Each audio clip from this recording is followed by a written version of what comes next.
Boa tarde a todas e a todos. Queria agradecer imensamente o convite feito aqui, né, pelo Dr. Paulo. O professor Dr. Paulo Montanaro foi meu aluno de graduação. Queria agradecer também, né, a Marilde aqui também, em nome da SEAD, porque ao longo da história sempre tive uma boa relação e é bom voltar aqui, né, sempre revisitar a casa, ver como é que estão as pessoas, as coisas. Vocês estão de parabéns aí a parte técnica, viu? Eu tô meio bico hoje, porque eu tô com um retorno do meu celular aqui. Então eu tô na rede e eu tô aqui agora, eu tô lá também, quer dizer, né? É mais ou menos essa ideia aí. Eu fui meio megalomaníaco quando eu propus fazer essa comunicação a vocês, que seriam metodologias de análise e de criação de universos transmediáveis. Quando a gente pensa nisso, a gente pensa numa disciplina de pós de um semestre, no programa de pós-graduação em Imagem e Som, né? Metodologias, né, de análise de vastas narrativas, ou agora que eu estou ministrando também, narrativas interativas virtuais, né? Isso tudo é um conteúdo geralmente de um semestre, então vai ser bem en passant que eu vou passar a vocês, né, como trabalhamos nisso hoje. Pensando nesses universos vastos e transmediáveis, como é que nós conseguimos organizar, ter coerência, ter coesão, né? E a ideia de ter uma análise, ela é necessária. Muitos dos conceitos que você precisa para analisar, você também precisa para criar. Então, e também o processo em si, né? Eu uso muito esse conhecimento em sala de aula e os alunos eles usam muito em trabalhos ligados à imagem e som, ligados também a linguística, né, que trabalham com obras ficcionais. Uma obra que geralmente um aluno que trabalha com um jogo ou com um vasto universo narrativo, como por exemplo já citaram aqui Tolkien, né? Você, para situar o seu leitor, você tem que ter uma análise daquele mundo em si, daquele cenário, para poder apresentar. E a gente trabalha isso muito. Muitos dos objetos que são alvos dos estudos dos alunos do mestrado hoje, nesses programas, são objetos muito específicos, que é difícil que aquele que vai analisar o trabalho conheça. Então, uma maneira de apresentar isso, essa análise é muito importante. Já a questão da criação, ela está mais ligada aos produtores de conteúdo. Isso engloba qualquer animador, produtor audiovisual de série, produtor audiovisual de cinema, e você pensar em fazer jogos e das maneiras mais diversas, né? Então, eu vou trazer alguns conceitos inicialmente, vou citar um pouco de narrativas, falar do contar histórias transmediaticamente, aí, né, que é o Transmedia Storytelling, situar o que é a abstração do mundo transmídia, e aí partir para um en passant da questão das metodologias de análise e também depois de criação. Então, já foi citado aqui pela Nayá, né, um outro criacionista, né, Grisman tal, desculpa, estruturalista, e Barthes também segue na mesma linha. E esses dizeres aqui, essa citação direta do Barthes, ela vem simplesmente dizer o seguinte: a narrativa ela sempre existiu, ela sempre vai premiar as culturas. Ela vai influenciar elas, comportamentos, né, as classes, etc. Então, hoje, né, com certeza aqui, alguém deve ler quadrinhos, alguém deve jogar, alguém deve ver novela, alguém deve ler revista, porque tem uma narrativa ali a ser contada que quer ser visitada. E isso é algo que, né, desde que a gente observa aí, 71 Barthes, né, estruturalista narrativo, né, vem trazer, a gente vai observar em diversos outros autores essa contemporaneidade, chegando até os dias atuais, como Jenkins, como Ford, entre outros, né. Só situando, então, os tipos de narrativa, né? O primeiro deles, que é a narrativa clássica, ela tem como base, né, a poética de Aristóteles, onde a gente define os pilares, né, de o que é uma narrativa clássica. Na obra de Homero, também grego, ali a gente vai ter alguns desses exemplos, né? As narrativas seriadas são aquelas que têm continuidade. Uma novela, por exemplo, televisiva, um quadrinho de super-heróis, muitas vezes, né, estão dentro dessa categoria, como outras muitas obras. Até jogos hoje podem ser considerados seriados também. Depois nós temos o que são narrativas vastas. E o que é, por definição, narrativa vasta, né? Isso vem de um livro, inclusive, chamado Third Person, está na bibliografia, que fala de exploração e alteração de mundos, né? Mundos fictícios. E é quando você tem uma narrativa que ela extrapola o tamanho convencional de um produto. Por exemplo, se você fala de um filme de 2 horas, se você pega, por exemplo, Star Wars, em termos de filme hoje, oficiais, né, pelo cânone da Disney, são 8. E ano que vem vão ser 9 aí, né? Tirando, por exemplo, Rogue One, tirando o filme do Han Solo agora, né? O que vai vir agora, se não me engano, tem uma série do Boba Fett, mas assim, é uma narrativa vasta, é um vasto universo. Tolkien é um vasto universo.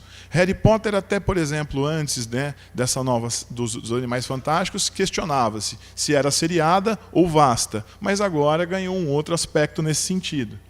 E, por fim, as narrativas transmídia, que são aquelas que são contadas em diversas mídias. E muitas vezes hoje, se a gente pega, por exemplo, o universo Marvel, a gente vai ver quadrinhos, a gente vai ver filmes, a gente vai ver jogos e para diversas plataformas. Alguns deles tendo coerência e outros nem tanto. Mas, enfim, é um universo transmediático sendo bem explorado hoje, né, pelo gigante Disney aí.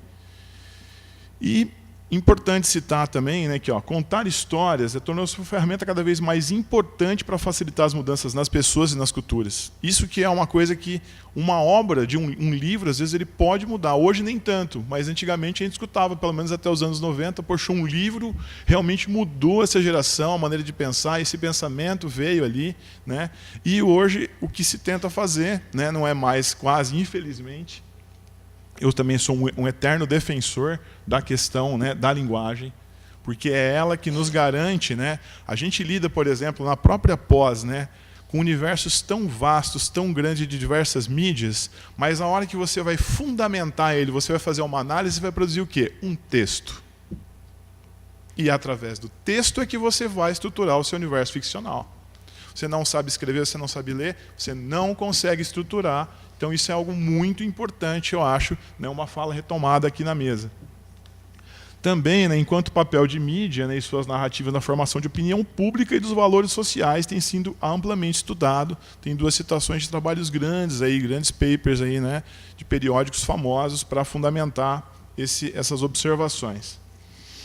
Quando Jenkins, em 2003, pela primeira vez, numa conferência online, que está disponível, se vocês quiserem ver ainda, criou a tal da transmídia storytelling, né, storytelling que está ali. O que é isso? É o contar histórias, só que de uma maneira transmediático, né? Ele definiu que o transmídia storytelling, na forma ideal, né, cada meio faz o que faz de melhor para que uma história possa ser introduzida num filme, expandida através de televisão, romances e quadrinhos. O seu mundo pode ser explorado, experimentado através de jogos. Cada franchise precisa ser autônomo o suficiente para permitir consumo autônomo, ou seja, não é preciso ter visto o filme para aproveitar o jogo ou vice-versa. Isso é um pouco utópico, né? De certa maneira, é uma definição bem dura, vamos dizer, mas ela vem refletir o que se espera de uma transmídia, né, um transmídia storytelling utópico, de certa forma. Escolar e completa também, que transmídia storytelling, né, é uma estrutura narrativa particular que se expande através tanto de diferentes linguagens, verbal, icônica, né, gestual, aí, por exemplo, e diferentes mídias, né, cinema, quadrinhos, televisão. A narrativa transmídia não é apenas uma adaptação de uma mídia para outra. Isso que é importante entender. O cross-mídia ele é quase isso, que se adapta para uma mídia para outra, mas o transmídia não. A história contada em um quadrinho não é a mesma contada na televisão ou no cinema. As diferentes mídias e linguagens participam e contribuem para a construção de uma narrativa, de um mundo narrativa transmídia. Então, hoje, por exemplo, quando a gente falou, por exemplo, do exemplo da Marvel, a Marvel ela é extremamente complexa. Por quê? Se você pegar um quadrinho na banca, ela está pertencendo a um universo, que é o universo dos quadrinhos. No universo dos quadrinhos, inclusive, tem pelo menos uns 3. A DC tem 11. Então, quando você passa para o filme, é outra canonicidade. E muitas vezes, se você jogar um jogo fora de época, você nem vai saber exatamente aonde ele se situa relacionado a esse universo. Tão complexo que ele é. O caso da Disney é mais complicado ainda. Ela tinha uma série de, vamos dizer assim, né, enquanto licença da Lucasfilm, uma série de produtos que estavam licenciados para outras editoras. A Marvel fez quadrinhos, por exemplo, né? Várias editoras fizeram livros e romances dentro desse universo. Chega a Disney, ela chega e fala assim, olha, cânone é isso aqui, isso aqui, isso aqui, o resto vocês podem jogar fora. Primeiro, o desespero dos fãs. No segundo momento, ela começa a relançar produtos, só que trazendo referências daquilo que ela descartou. Aí os fãs retomam a obra. Então, são universos complexos esses transmediáticos, né? Em termos também, né, de mundos transmídia, tem um paper que a gente usa muito no grupo de estudos, que é de duas pesquisadoras, a Klastrup e a Tosca, que elas vão falar de definir mundo transmídia propriamente, né? Então, o que é o mundo transmídia? Sistemas de conteúdo abstrato, do qual um repertório de histórias de ficção e personagens podem ser atualizados ou derivados através de uma verdadeira, né, formas de mídia. De uma variedade de formas de mídia, desculpa. Então, outra coisa que elas citam, que é muito importante, é o conceito de wordness, que são as características básicas desse mundo em especial. Tá? Agora, vamos dizer assim, se a gente conseguir entender o wordness, nós conseguimos entender todas as relações, devemos conhecer os personagens, etc.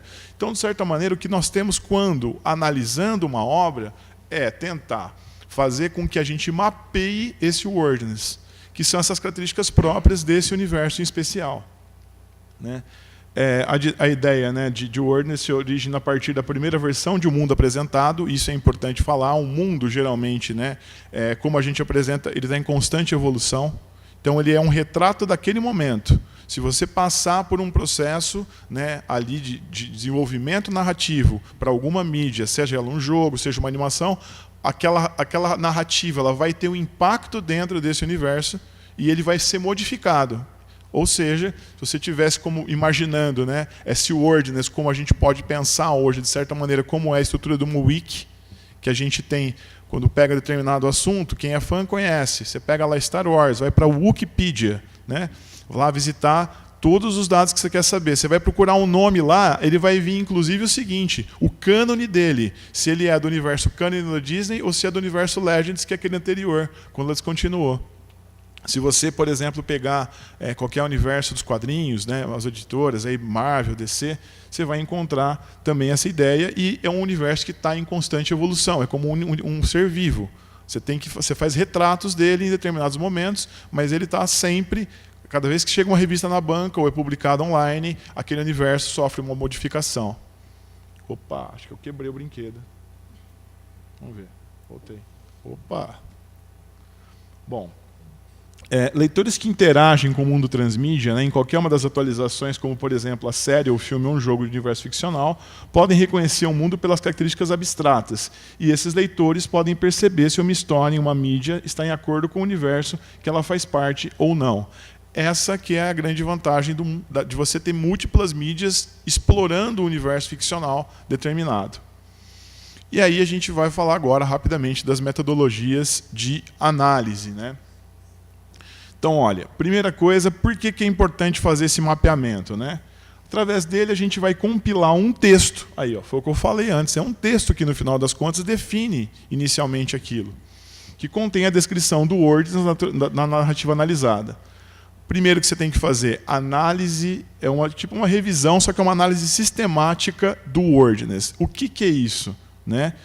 Você vai dividir em 3 grandes grupos e você vai simplesmente ver as obras todas, ou ler as obras todas, ou jogar todos os jogos, só que aí você vai fazer de uma maneira crítica, na qual você tem que mapear locais, eventos e pessoas. Só que vamos fazer isso de uma forma um pouquinho mais fácil para vocês aqui entenderem. E, por fim, a questão do conceito de nível tecnológico, né, que é algo que vem de livros que lidam com de design de jogos, que lidam com a criação de universos ficcionais, é um conceito importante da gente entender para a gente classificar determinadas sociedades, né? Mas vamos tentar falar um pouquinho desse mapeamento inicialmente do wordness, né?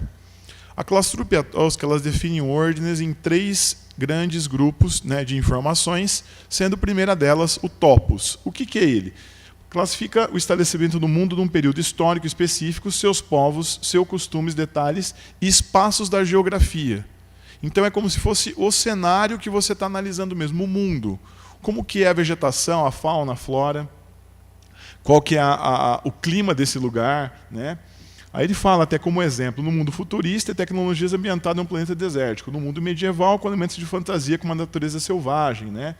Então é isso que, se você estiver numa sociedade como a gente quase, é um ambiente urbano diatópico, né?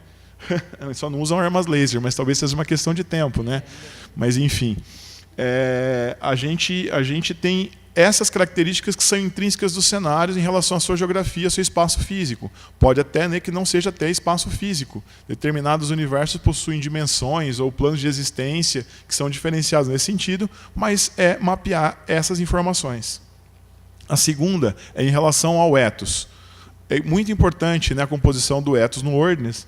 Ele classifica as éticas e normas morais do mundo. Então é o conjunto de leis que rege esse universo. Como o bem e o mal se comportam, por exemplo, códigos de conduta, códigos de moral, né, leis, convenções. Mesmo que, por exemplo, exista lá uma sociedade que seja criminosa, o código deles, enfim, também classifica o tipo de comportamento que pode ser aceito como característico desse universo ou não, além de, se você pensar em ethos, todos os indivíduos que compõem esse cenário também. É uma listagem de personagem. Então, aquela análise sistemática ela passa por uma análise de espaços, descrição desses espaços, até a profundidade que a obra permitir que isso seja feita, também uma análise sistemática que você faz dos personagens. E, por fim, dos mitos. O mitos ele classifica o estabelecimento de conflitos de batalhas do mundo, né? Bem como a apresentação dos personagens típicos. Neste item também estão inclusas as lendas acerca dos objetos e criaturas e características apenas daqueles universos. Está falando aqui personagens típicos, é que, de certa forma, o que acontece, né? Se você pensa numa alguma coisa genérica no mundo de fantasia medieval, por exemplo, guarda real, você vai pensar numa coisa em relação ao ethos. Só que se você fala o rei, ele é parte do mitos, de certa maneira, porque ele tem um papel diferenciado. Então é dessas personagens aqui que se qualifica, né, que são essas que fazem parte da composição do universo. Por exemplo, em Tolkien, se a gente pegar a primeira e segunda era da Terra-média, Eru, Morgoth, aqueles que deram origem, né, a todas as raças, né, dos Palantir, aos humanos, os elfos, eles são personagens do mitos, mas são personagens de determinada era, mas passam a exercer um outro papel. Um general da Segunda Guerra, por exemplo, se você estiver fazendo uma análise histórica, ele faz parte praticamente do mitos. Ele transcende desse ethos, né, para essa colocação. Aqui também estão os deuses, valores morais, que não estão definidos dentro do ethos, que são códigos, por assim dizer. Essas outras questões se encontram nesse outro aspecto, né? E aí é interessante também a gente conhecer o conceito de nível tecnológico. Ele vem de uma série de livros de RPG chamada GURPS, que é Generic Universal Role Playing System. Jackson mais outros dois autores, né, eles definem essa da 4ª edição. Existem outros RPGs que definem esses níveis tecnológicos, né, de outras formas, inclusive do próprio GURPS, uma versão mais nova que eu peguei, ele reduz um pouco essa escala e eu achei melhor manter a maiorzinha. Então, olha, um NT0, um nível tecnológico 0, pensando em aspectos gerais, ó, a idade da pedra, o que você tem em termos de tecnologia? Fogo, alavanca, linguagem, primordialmente, linguagem oral praticamente. NT1, idade do bronze, Atenas ali para se ter uma noção, né? Roda, escrita, agricultura. E aí você vai evoluindo essa escala de nível tecnológico, né? Você passa aí por idade do ferro, idade média, renascença, revolução industrial, guerras mundiais, a idade moderna, a era espacial. Opa, era espacial, nós estamos aqui praticamente, né? Até outras escalas elas mudam, mas a viagem espacial com velocidade menor que a da luz, energia de fusão e transplantes. Nós estamos aí mesmo, eu acho, né? Está bem perto ali. Mas o NT9, que seria o próximo nome, era estelar, viagem estelar, velocidade mais rápida que a da luz, né? Computadores sensíveis, longevidade. A gente não chegou ainda, né? Não sei se ainda bem ou que pena, né? Mas enfim. Isso aqui é interessante por quê? Por que ter essa noção, esse conceito? Depois que você faz um levantamento sistemático do mitos, do ethos, né, e do topos, você tem que responder algumas questões acerca dos habitantes daquele cenário, daquele mundo, e aí varia muito, né? Determinados mundos que são, por exemplo, futuros distópicos da Terra, geralmente só tem humanos. Alguns poucos, né? Como você pega uma ficção como Star Wars, que você vai ter multiplicidade de raças. Mas, enfim, quando você fala de um povo, muitas vezes até se restringe àquela questão que é um conjunto cultural linguístico, muitas vezes até daquele povo, né? Então, o que você tem que analisar depois que você fez o levantamento, né, da análise sistemática daqueles elementos do Ordinance? Você tem que responder para cada um dos raças ou dos povos, né? Como eles são e seu ambiente, suas tecnologias, que a tecnologia é o que é padrão, né? daquele povo, daquela raça, as invenções que seriam o topo da tecnologia, alguma coisa que está além daquilo que o indivíduo normal tem acesso, a questão de como são as construções e de viagens e transportes, porque isso muitas vezes define o quão grande pode expandir ou a área que pode se chegar desse povo ou dessa raça. A questão de organização social, de economia e de cultura de guerra. Você, analisando esses aspectos, depois de fazer aquela análise sistemática, muitas vezes você tem um mapeamento de uma vasta narrativa, né, que é importante para você, por exemplo, gerar um novo produto. Mas, quando a gente vai agora para a metodologia de criação, a primeira coisa que é importante observar é que, acho que não é o último, né? Ah, está aqui, ó. A gente tem que ter uma apropriação das metodologias de análise. É a primeira coisa. Não adianta eu querer construir nada se eu não mapeei. Você vai muitas vezes incorrer em erro. É muito interessante que você mapeie universos conhecidos que já estão estabelecidos como prática antes de se aventurar a fazer a criação do seu próprio. Mas uma vez que a gente pensa em criar alguma coisa, o que eu estou falando para vocês aqui? A ideia é de uma metodologia para a gente fazer a criação de mundos transmediáticos. O que isso sugere? Que eu vou criar um documento que vai ser a referência desse universo e, a partir dele, eu vou poder fazer qualquer tipo de produto. Romances, literários, seriados televisivos, animações, jogos para celular ou qualquer outra coisa. A gente tem que considerar, se a gente vai pensar em um produto transmediático, que a sua criação do seu projeto ele seja, desde o início, voltado para isso. Se ele não for, você vai ter problemas na execução. Principalmente quando você sai de uma mídia para outra, ou se você tiver a troca de um produtor, por exemplo, um roteirista.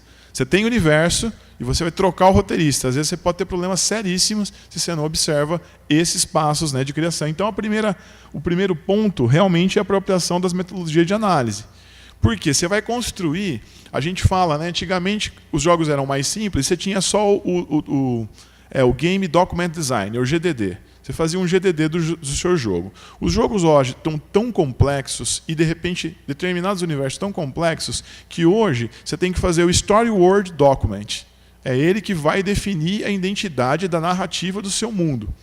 Então, pensando nisso, você tem que fazer todo aquele trabalho que foi feito na análise. Você tem que definir quem são os personagens principais do mundo, como que é a geografia dele, quais são as relações, como que é todo o ethos, o topos e o mitos dele, textualmente. Mas isso basta para eu fazer um mundo ainda, né, transmediável? Não basta.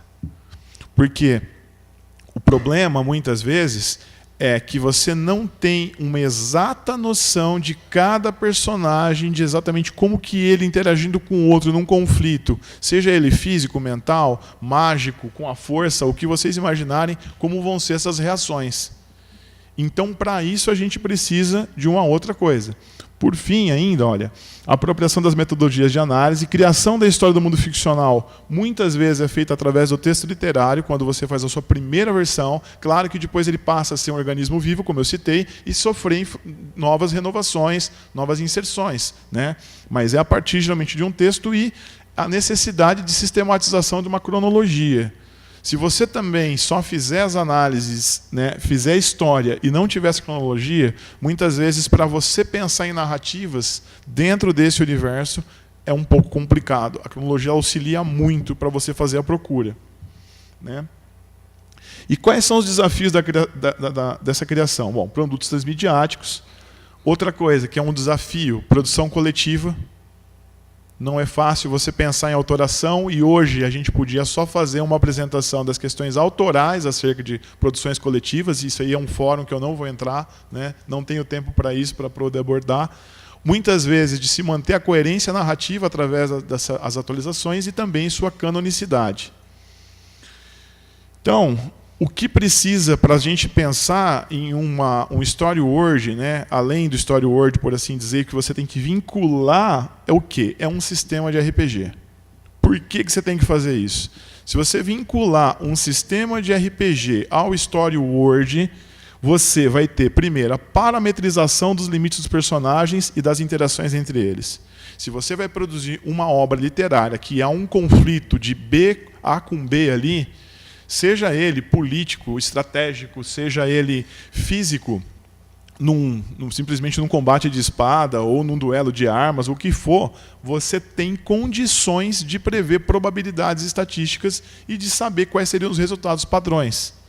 Isso facilita muito, não só para você também ter um documento, que eu até vou mostrar aqui o caso do Super-Homem, né? 3 sistemas diferentes de RPG para a gente abordar o mesmo personagem, para vocês verem como isso fica. Através da RPG, muitas vezes, eu preciso, para todos os meus personagens, fazer uma ficha que eu vou descrever todos os atributos básicos, físicos e corporais e mentais, de maneira muito detalhada. E através dessa descrição, ela vai muito além do que uma descrição textual é.